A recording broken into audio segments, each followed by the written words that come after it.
నమస్తే, welcome to Suman TV. ఎముకలు చనిపోతాయా? ఇది వినటానికి షాకింగ్‌గా ఉన్నా నిజమండి. మన బాడీలో బ్లడ్ సప్లై అనేది తగ్గిపోయినప్పుడు బోన్స్ అనేది నెమ్మదిగా స్లోగా డ్యామేజ్ అవుతూ వస్తూ చివరికి కొలాప్స్ అయ్యే సిచ్యువేషన్ అనేది వస్తుంది. దాన్నే ఏవియన్‌గా పిలుస్తారు. అదే అవాస్కులర్ నెక్రోసిస్. సో ఎవరిలో ఎక్కువగా కనిపిస్తుంది? అవాస్కులర్ నెక్రోసిస్ అనేది మన బాడీలోని ఏ జాయింట్‌కి ఎక్కువగా వస్తుంది? సో దీనిపైన అన్ని విషయాలు అడిగి తెలుసుకుందాం. మనతో పాటు ఉన్నారు డాక్టర్ ఉదయ్ కే రెడ్డి పాల్వై గారు, orthopaedic and robotic surgeon, legacy hospital from Madhapur 100 feet road. Hello sir. Sir, avascular necrosis అంటే ఎగ్జాక్ట్‌గా ఏంటి మీనింగ్? మన బాడీలోని ఏ జాయింట్స్‌కి ఎక్కువగా అవాస్కులర్ నెక్రోసిస్ వచ్చే ఛాన్స్ ఉంటుంది? మీరు చెప్పింది యాక్చువల్లీ కరెక్ట్ డెఫినేషన్. సో దాంట్లో ఏంటంటే ఫస్ట్లీ హిప్ జాయింట్ ఎఫెక్ట్ అవుతుంది. తర్వాత యాంకిల్లో ఒక బోన్ ఎఫెక్ట్ అవుతుంది. యాంకిల్లో ఓకే. టాలస్ అనే బోన్ ఉంటుంది, అది కూడా ఎఫెక్ట్ అవుతుంది. తర్వాత దీంట్లో స్కెఫార్డ్ అనే బోన్ ఉంటుంది, లూనాయిట్ అనే బోన్ ఉంటుంది. ఆ రెండు బోన్స్ కూడా రిస్ట్ జాయింట్లో కూడా రెండు చిన్న బోన్స్ ఉంటాయి, అవి కూడా ఎఫెక్ట్ అవుతాయి. Most predominantly hip is important. ఎందుకు అంటే అది ఎఫెక్ట్ అవ్వడం ఒకటి పక్కన పెడితే, మనం రెస్ట్ ఉందనుకోండి, బరువు ఎత్తినప్పుడే ఆ ప్రాబ్లం బయటపడుతుంది. హిప్ ఏంటంటే నడిచిన ప్రతిసారి లోడ్ పడాల్సిందే. సో లోడ్ పడ్డ ప్రతిసారి ఒకవేళ మన హిప్ జాయింట్ చనిపోయి ఉంటే అడుగు వేయడం కష్టం అవుతుంది. So hip joint will be అట్లా ఫ్రీజ్ అయిపోయినట్టుగా ఉంటుందా, పట్టేసినట్టు ఉంటుందా, లేకపోతే పెయిన్ అడుగు పెట్టడానికి కష్టం అవుతుంది. మన every step is painful. So చచ్చినట్టు వి సీక్ ఏ డాక్టర్, అంతే. డాక్టర్ని కలవాల్సి వస్తుంది. హెవియన్ ఈజ్ ఎలా చెప్పాలంటే, ఒక ఈజీగా అర్థం అవ్వాలంటే ఒక కర్మ, తప్పించుకోలేము. చాలా మంది నాకు 50 ఏళ్ళు అయింది ఇంతవరకు నేను డాక్టర్ని కలవలేదు అని అనుకుంటారు. అలాంటి వాళ్ళు కూడా ఇది వస్తే మాత్రం డాక్టర్ని కలవాల్సిందే. అంటే ఇది ఇనీషియల్ స్టేజ్ లోనే మనకి అది ఎలా తెలుస్తుంది? ఇప్పుడు పెయిన్ మామూలుగా వచ్చి గ్రాడ్యువల్ గా పెరుగుతుందా, లేకపోతే సడన్ గా వచ్చేస్తుందా? ఇది సడన్ గా కాదు, ఎప్పుడు కూడా గ్రాడ్యువల్ గా స్టేజ్ వైస్ గానే పెరుగుతూ ఉంటుంది. దీంట్లో చిన్న ప్రాబ్లం ఏంటంటే, ఇనీషియల్ స్టేజెస్ లో మనకి చాలా సింపుల్ ఉంటుంది. ఏదో నొప్పి వస్తుంది, ఏదో బెనికినట్టుంది, ఏదో పట్టేసినట్టుంది, మనం ఏదో వర్క్ చేసాము, ఆ టైంలో ఏదో జరుగుండొచ్చు అని అట్లా అనుకుని ఇగ్నోర్ చేస్తాం అంతే. చాలా కామన్. యాక్చువల్లీ ఏవియన్ బయట అనుకున్నంత కన్నా ఎక్కువ ఉంది, కానీ పట్టించుకోరు, తెలుసుకునేసరికి అది మొత్తం డ్యామేజ్ అయిపోతుంది. సో తీసేసి రీప్లేస్ చేస్తాం. ఎర్లీ స్టేజెస్ లో కనుక్కోవడం అనేది చాలా చాలా చాలా చాలా తక్కువ ఇన్సిడెన్సెస్. అదే అవగాహన లేదు. 100 మందిలో నాకు తెలిసి 2 తెలుసండి. ఇది అంత తక్కువ ఉంది దీని గురించి నాలెడ్జ్.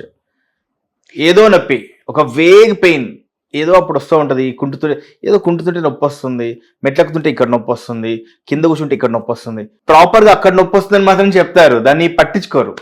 ఏముందిలే, మెడికల్ షాప్కి వెళ్ళి 10 రూపాయలు ఇస్తే టాబ్లెట్ అయిపోతుంది. అలాగే కండిషన్ హీల్ అవ్వదు. అప్పుడు బయట కనిపిస్తున్న నొప్పి మాత్రం తగ్గుతుంది, ఇది కండిషన్ మాత్రం పెరుగుతూనే ఉంటుంది. అండ్ కొందరు ఎక్స్రే తీసుకుంటారు. ప్రాబ్లం ఏంటంటే దీంట్లో ఇందాక స్టేజెస్ అని చెప్పాను కదా, ఫస్ట్ 0-1 స్టేజ్లో 0, 1, 2, 3, 4 అని ఉంటాయి అనమాట. 0-1 స్టేజ్లో ఎక్స్రే విల్ బి నార్మల్, ఎక్స్రేలో దొరకదు. ప్రాబ్లం అది తెలుసుకుంటారు. డాక్టర్ ఎగ్జామిన్ చేస్తే అక్కడే డయాగ్నోజ్ అయిపోతుంది. ఇన్ఫ్యాక్ట్ ఒక యంగ్ మేల్ ఉన్నారు, 30-40 ఇయర్స్, ఏవియన్ ఉందనుకోండి, స్టేజ్ 2 ఉందనుకోండి, నడిచే విధానమే ఆన్సర్ వచ్చేస్తుంది. ఇది అయిపోయింది హిప్ అని. నడిచే విధానం చాలు యాక్చువల్గా. సో ఇతని హిప్ ఏవియన్ టీహెచ్ఆర్కి వెళ్ళిపోతుంది, అర్థమైపోతుంది. సో బట్ ఏంటంటే కొంచెం విజిలెంట్గా ఉండి చిన్న పెయిన్కి కూడా ఓకే తెలుసుకుందాం అని ఒక డాక్టర్ని కలిస్తే అవసరమైతే ఎంఆర్ఐ కానీ బోన్ స్కాన్ కానీ చేస్తాం. ఎందుకు అంటే క్లినికల్గా కూడా మేము 100% అక్యురేట్గా చెప్పడానికి రాదు. వేరే అదర్ కండిషన్స్ ఉంటాయి ఓవర్లాప్ అవ్వడానికి, దానికి దీనికి మిస్గైడ్ అవ్వచ్చు. మిస్గైడ్ అవ్వకుండా కన్ఫర్మేషన్ కోసం ఎంఆర్ఐ కానీ అవసరమైతే బోన్ స్కాన్ కానీ చేసుకుంటాం. ఎక్స్రే చాలాసార్లు 2A స్టేజ్ వరకు కూడా it will be normal. So చాలా చోట్ల ఏం చేస్తారంటే క్లినిక్స్లలో చిన్న చిన్న డిస్ట్రిక్ట్స్లలో ఏం చేస్తారంటే ఎక్స్రే తీస్తారు, ఎక్స్రే ఇస్ నార్మల్, గో అనుకుంటారు. ఎక్స్రేలో దొరకదనేదే ప్రాబ్లం. సో ఏవియన్ అనేది ముసలి వాళ్ళలో కాదు, యంగ్స్టర్స్ లో కూడా మనం బాగా చూడొచ్చు అని అంటారు. ముసలి వాళ్ళలో చాలా తక్కువ, ఇంకా ప్రాబ్లం ఆఫ్ యంగ్. ఎక్కువ 20 to 45 ఎక్కువ ఎఫెక్ట్ అవుతారు. సో దీనికి కేవలం సర్జరీ ఒకటే శరణ్యమా, లేకపోతే బిఫోర్ దట్ దానికి ఏమైనా మెడికేషన్ తోటి ఇనీషియల్ స్టేజ్ లో చూసినప్పుడు మెడికేషన్ వెరీ ఎర్లీ స్టేజెస్ లో ఇందాక చెప్పినట్టుగా 1, 0 and 2A స్టేజెస్, 2A కూడా కాదు, 0 and 1 స్టేజెస్లో టాబ్లెట్స్ ట్రై చేయొచ్చు. బేసికలీ ఏంటి, బ్లడ్ సప్లై చనిపోతుంది అంటే ఎముకకి రక్త ప్రసరణ లేక చనిపోతుంది. సో రక్త ప్రసరణ ఇంప్రూవ్ చేసే ప్రయత్నం చేయొచ్చు అండ్ బోన్ క్వాలిటీ ఇంప్రూవ్ చేసే ప్రయత్నం చేయొచ్చు. ఆలెండ్రోనెట్ అనే టాబ్లెట్స్ ఉంటాయి, రిసిడ్రోనెట్ అనే టాబ్లెట్స్ ఉంటాయి బోన్ క్వాలిటీ ఇంప్రూవ్ చేయడానికి. లేదా బ్లడ్ థిన్నర్స్ ఇస్తాము, ఆస్పిరిన్ మనం రక్తం పలచబడడానికి ఇస్తాం కదా, అలాంటివి టాబ్లెట్స్ ఇస్తాం అనమాట. యాంటీప్లేట్లెట్స్ కూడా ఇస్తాం. So that blood supply improve అవ్వడానికి ఒక ప్రయత్నం, సైమల్టేనియస్గా బోన్ క్వాలిటీ ఇంప్రూవ్ చేయడానికి ఒక ప్రయత్నం ఎర్లీ స్టేజ్లో చేస్తాం. ఆ స్టేజ్ దాటింది అనుకోండి, చిన్న సర్జరీ చేస్తాం. ఒక చిన్న రంధ్రం పెట్టేసి ఒక కోర్ డీకంప్రెషన్ అనే సర్జరీ చేస్తాం. దాంట్లో ఏంటంటే బోన్ లోపల ఉన్న ప్రెషర్ని కొంచెం తగ్గిస్తాం, ఎముకను కొంచెం తీసేస్తాం. సో ప్రెషర్ తగ్గుతుంది. సో ప్రెషర్ తగ్గడం వల్ల ఉన్న బ్లడ్ సప్లై సరిపోతుంది, కొంచెం కొత్త బ్లడ్ సప్లైకు క్రియేట్ అవుతుంది. సో బతికే ఛాన్సెస్ ఉంటాయి. అట్లీస్ట్ వెంటనే చచ్చిపోకుండా స్లోగా చచ్చిపోతుంది, అంటే లైఫ్ ఇస్తుంది, కాస్త స్పేస్ ఇస్తుంది. But eventually most of the avians స్లోగా ఏదో టైంలో టీహెచ్ఆర్కి వెళ్తాయి, సర్జరీకి వెళ్తాయి. అంటే కీళ్ళ మార్పిడి సర్జరీ అంటే కదా, హిప్ జాయింట్ రీప్లేస్మెంట్కి వెళ్తాయి. ఓకే, హిప్ జాయింట్ రీప్లేస్మెంట్ చేసిన తర్వాత వాళ్ళ నడకలో ఏమైనా చేంజెస్ వస్తాయా? డెఫినెట్లీ వస్తాయి, నార్మల్ అవుతారు. ముందు కుంటుకుంటూ నడుస్తారు కదా, ఆ కుంటుకుంటూ ఇప్పుడు నడిచే విధానం అంతా పోతుంది. ఏవియన్ సింపుల్ అండి, మీరు బరువు వేయడానికే ఇబ్బంది పడతారు. ఆ కాలు మీద నడవాలంటే ఎలా నడుస్తారు? చనిపోయినప్పుడు మీరు వేసిన లోడ్ అంతా చుట్టుపక్కల ఉన్న మజిల్ పైనే పడుతుంది, బరువు వెయ్యలేరు. టెండర్ పుండు ఉంది, పుండు మీద నొప్పుతా అంటే ఎలా తీసుకోలేం కదా. అదే విధంగా ఇది డ్యామేజ్ అయిపోయింది, దాని మీద లోడ్ ఎలా వేస్తారు? మీ బరువు తీసుకోదు. కాలు పెట్టంగానే తీసేయాలని ట్రై చేస్తారు. ఇలా బరువు పెడతాం కదా, నడుస్తాం కదా, ఇప్పుడు రైట్ అనుకోండి, ఇది హిప్, కాలు కింద పెట్టంగానే నొప్పి వచ్చేసి వెంటనే తీసేస్తారు. వెంటనే నడిచేటప్పుడు కాళ్ళ కింద ముళ్ళు వస్తే సడన్ గా ముళ్ళు తగిలితే ఏమంటారు, వెంటనే తీసేస్తారు. అలా ఆపరు, కాళ్ళని ఆపకుండా తొందర తీసేస్తారు ఆ కాళ్ళని. ఓకే, ఇప్పుడు యంగ్స్టర్స్ లోనే ఎక్కువగా రావడానికి, ఆ బ్లడ్ సప్లై అనేది తగ్గిపోవటానికి ఏంటి రీజన్, ఏముంటుంది? యాక్చువల్లీ ఈ ఏవియన్లో ఏంటంటే 15 to 20% ఆఫ్ ద టైమ్స్ అసలు కారణమే తెలియదండి. And most of the times ఒకటే కారణం ఉండదు, 2-3 కారణాలు కలిసి ఉంటాయి. ఈ రోజుల్లో అయితే స్టీరాయిడ్ అబ్యూజ్ ఒకటి, కోవిడ్ వల్ల స్టీరాయిడ్ అబ్యూజ్ యాడ్ అయింది మనకి, బ్యాడ్ లక్ కొట్టి. అండ్ ఆల్కహాల్, స్మోకింగ్, బ్లడ్లోనే కొన్ని డెఫిషియన్సీస్ ఉంటాయి వాటి వల్ల. లేకపోతే ఇంతకుముందు ఏదైనా దెబ్బ తగిలి ఉండడం వల్ల, హిమోగ్లోబినోపతీస్ అంటాం, లేకపోతే డైవర్స్, సీ డైవర్స్, కారణమే తెలియకపోవడం ఒకటి. ఇప్పుడు కొన్ని కిడ్నీ కండిషన్స్ ఉంటాయి, దానికి స్టీరాయిడ్సే ట్రీట్మెంట్. ఇంకొన్ని చోట్ల ఏంది, రుమటాయిడ్స్ ఉంటాయి. చాలా చోట్ల రుమటాయిడ్స్ అనగానే స్టీరాయిడ్ అనుకుంటారు, ఇస్తుంటారు కూడా. లాస్ట్ ఆప్షన్ యాక్చువల్లీ అదే, తప్పదు వేసుకోక. కానీ దాని సైడ్ ఎఫెక్ట్లో one of the side effect ఇది. స్టీరాయిడ్ ఎక్కువైనా కూడా దీనికి బ్లడ్ సప్లై చనిపోతుంది. ఒకదానికి లాభం, ఇంకో దానికి నష్టం. ఈ హిప్ జాయింట్ పెయిన్ అనేది ఎలా తెలుసుకుంటాం మనము? ఇప్పుడు సియాట్గా పెయిన్ వచ్చేటప్పుడు కూడా హిప్ లోపల నుంచి పెయిన్ అనేది వస్తుంటుంది కదా, రెండింటికి ఆ వేరియేషన్ ఎట్లా మనం గమనించగలుగుతాం? ఇది టిపికల్ గా ముందు పక్కే ఉంటుంది, ఇలా ఫ్రంట్ పక్కే, కరెక్ట్ హిప్ జాయింట్ ముందు పక్క. ఈజీ టర్మ్స్ లో చెప్పాలంటే ప్యాంట్ వేసుకుంటారు కదా, ప్యాంట్ వేసుకున్నప్పుడు ఇక్కడ నడుము దగ్గర ఒక బోన్ ఉంటుంది, ఆ బోన్ పైన మన బెల్ట్ నిలిచి ఉంటుంది. ఇఫ్ యూ ఎవర్ నోటిస్డ్, దానికి లోపల పక్క పెయిన్ ఉంటుంది. దాని లోపల పక్క ఈ ఎడ్జ్ లో మనకి తెలుస్తుంది ఇక్కడ ఈ పెయిన్. టిపికల్ గా పేషెంట్ క్లియర్ గా చెప్తారండి, ఏవియన్ పెయిన్ ఎంత స్పెసిఫిక్ ఉంటాయంటే నాకు వేలుతో చూపిస్తారు, నాకు ఈ పాయింట్ లో పెయిన్ వస్తుంది. I show you. Simple thing అండి, ఇప్పుడు ఇలా నడుస్తుంటాం కదా, క్యాజువల్ మనం ఇలా నడుస్తున్నాం. Okay, suppose if my right hip లేదా లెఫ్ట్ హిప్ ఈజ్ ఏవియన్ అనుకోండి, ఇలా నడిచి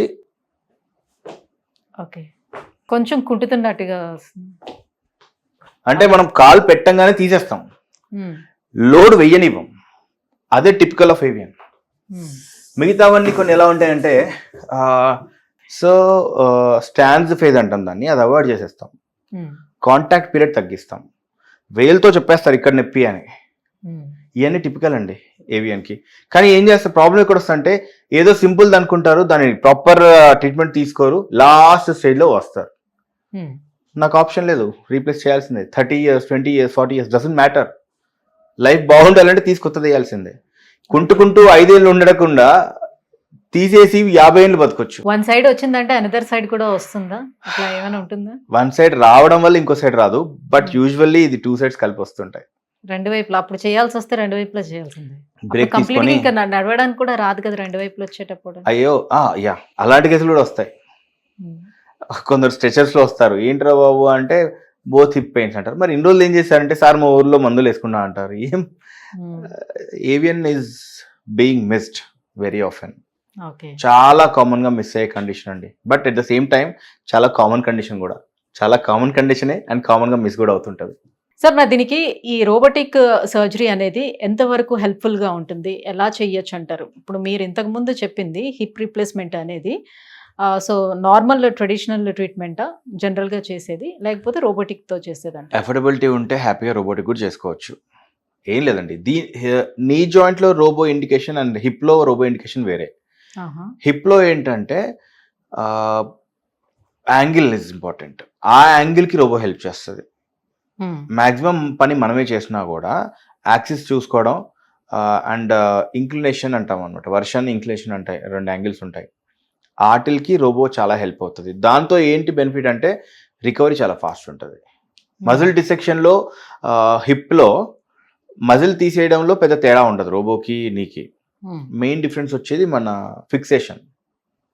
ఇన్ఫ్యాక్ట్ ఫంక్షన్ మొత్తం మారిపోద్ది, చాలా స్ట్రాంగ్గా అండ్ పర్ఫెక్ట్గా కూర్చుంటుంది. ఇంకా మా మైండ్ కూడా భయం ఉండదు, ఏమైనా 1-2 degrees అటు ఇటు అయిందా, వర్షన్ ఏమైనా పెరిగిందా, ఇంక్లినేషన్ ఏమైనా తక్కువ అయిందా, ఇలాంటి క్వశ్చన్స్ ప్రతి సర్జన్ కి ఆఫ్టర్ సర్జరీ కూడా హిప్ లో ఉంటాయి.